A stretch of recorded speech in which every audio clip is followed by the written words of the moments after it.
So our project involves with working on an open source application called Alexandrie, and it deals with Rust, crates, and public registries. I'm sure all these terms sound confusing, so we'll go through some background information. So some background information is crates.io is the Rust community public package registry. So crates libraries are known as Rust libraries are known as crates, and they're often published and shared via crates.io. Now, Alexandria is an open source implementation of this crates registry API, and it works like how npm works for Node.js. Now, a common problem we faced with Rust is that there are not a lot of resources for the Rust community, and current options are very pricey. Now, when people want to publish packages to internal, non-public facing registries, such as locally, they've run into a lot of problems because there's not that big of a backing or resource available, and most of the current ones options aren't that great.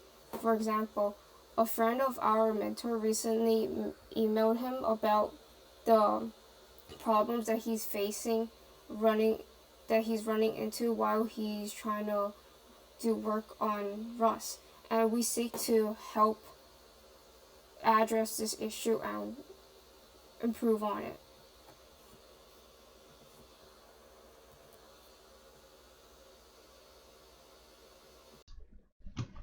Hi, I'm Rohan. I'll be taking after Cynthia. I'll be going over what we did for our project.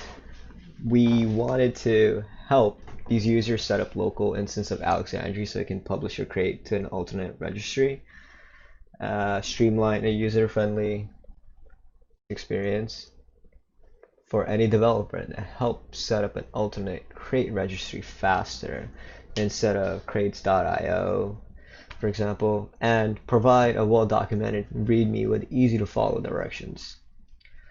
What we did in the project, or this internship, was we created a Docker file to automate the process of creating a Docker image of the application.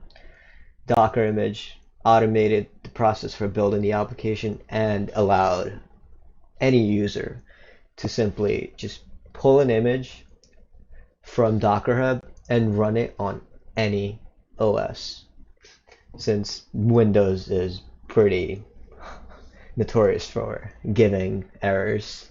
Especially me and Cynthia, we faced a quite amount of issues when we had to set up Alexandria locally on our machines.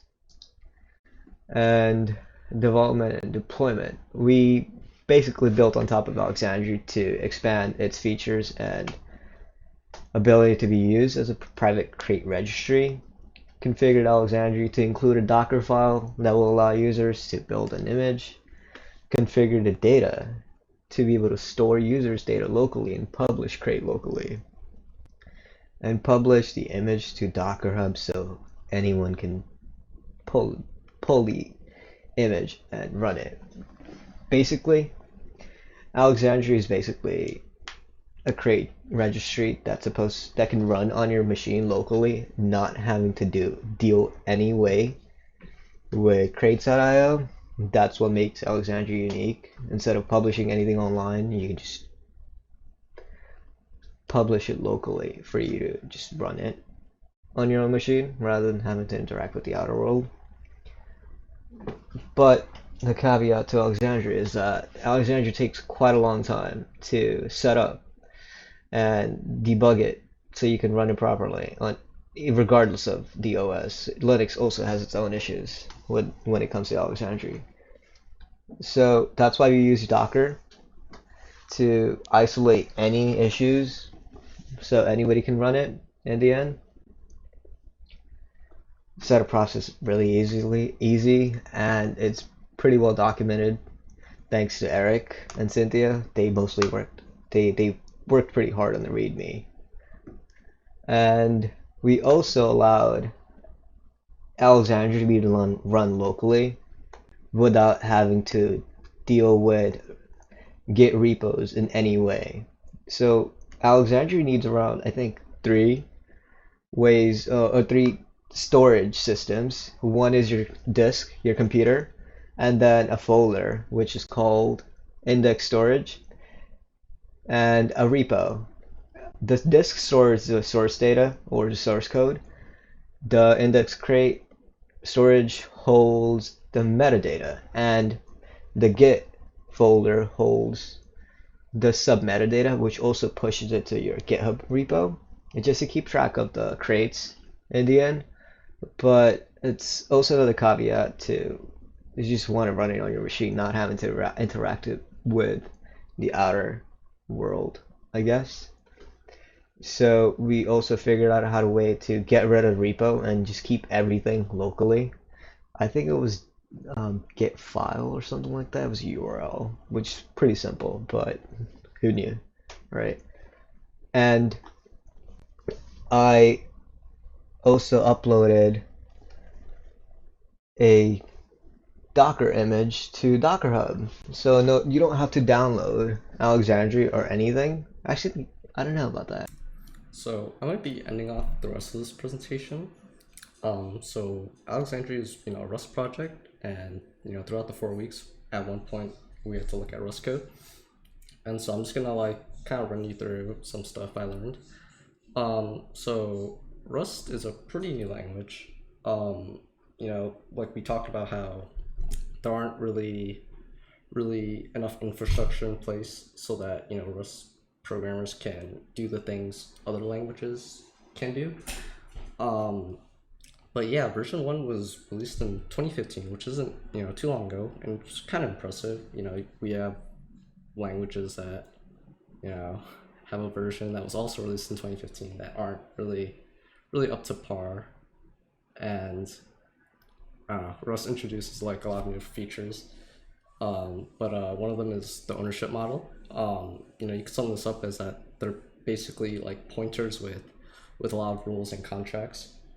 And it's kind of interesting because these rules and contracts essentially give a ton of guarantees, and one of the big ones is that Rust can't really have data races.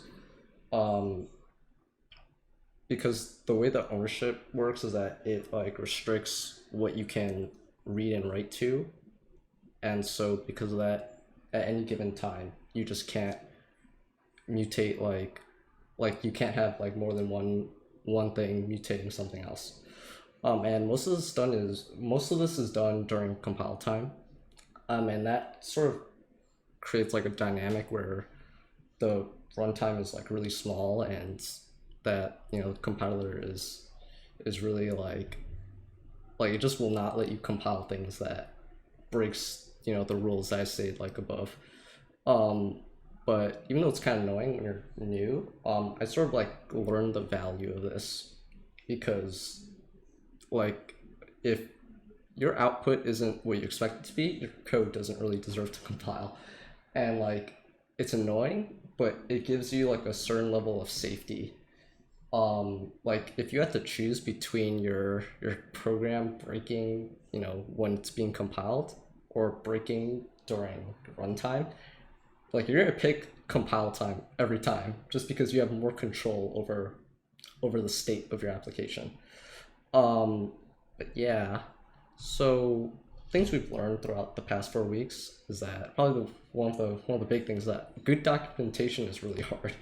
While I was writing the README for our Docker image, we bumped into problems where it was really hard to assume the reader's current knowledge, right? I don't really know how good, because our focus of the README was a tutorial, but you have to decide oh, how much Docker do they know? How much do I need to explain? And then there's also problems with continuity, where oh, we brought up something in the past, in the beginning part of the README, and you might need that again later on in the tutorial. But it's just really hard to sort of get that structure right and make it very intuitive for a reader to understand. And there's also just basic writing things that are just really hard. And the next part was that developer time is really expensive. You know, it was like a really hard to sort of set up you know, Alexandria for, you know, other operating systems, and just getting that initial setup to like work properly, right? Like, you know, let's say you're paying a developer like $40 an hour, and they're stuck, like, let's be generous and say they're stuck on this for like 1 hour, and you have like a team of 10. That's like $400 of like wasted time, and that doesn't even take into account of like opportunity costs, where like, you know, they're spending their time on this that isn't really the core product, while they could be spending time on the core product. So that's like, you know, $600 to $800 just completely wasted off of, you know, just like this menial like setup part of development.